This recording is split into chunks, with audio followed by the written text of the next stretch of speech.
Well, this week, acting Texas Controller Kelly Hancock announced around 600 private schools and pre-K programs have already applied to be a part of the Education Savings Accounts program. Eligible parents will be allowed to use taxpayer dollars to help fund their children attending any of the approved schools starting next school year.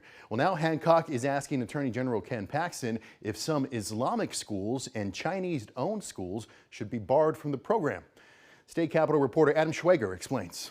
In 42 days, Texas parents will be able to apply to the Texas Education Freedom Accounts program. And if they're accepted into the program, it will allow them to take up to $10,474 of taxpayer funds to help pay for their kids' private education.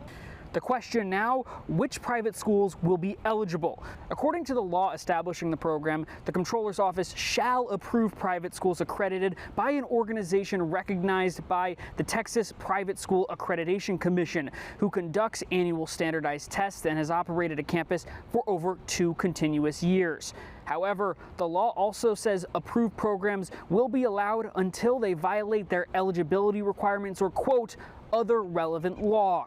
Acting Controller Kelly Hancock wrote a letter to Attorney General Ken Paxton's office on December 12th, asking if this provision would bar schools who hosted publicly advertised events organized by the Council on American Islamic Relations, or CAIR, since Governor Greg Abbott declared the organization a foreign terrorist organization and a transnational criminal organization last month. Hancock also asked Paxton if a school owned by an advisor to the Chinese government could also be barred, after another new law was passed barring Chinese nationals from owning land in Texas.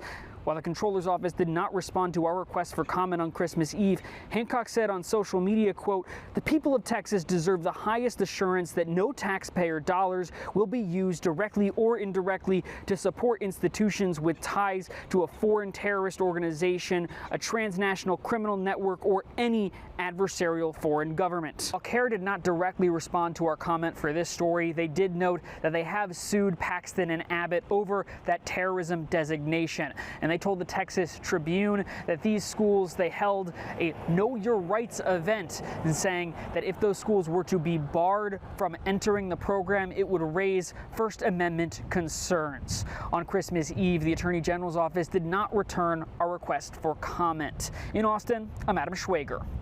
And while eligible families sending their kids to private school will be eligible for nearly $10,500, those with an individualized education program on file with the Texas Education Agency are eligible for up to $30,000 in assistance. Homeschool families approved for the program will be eligible for up to $2,000 to go to an approved vendor.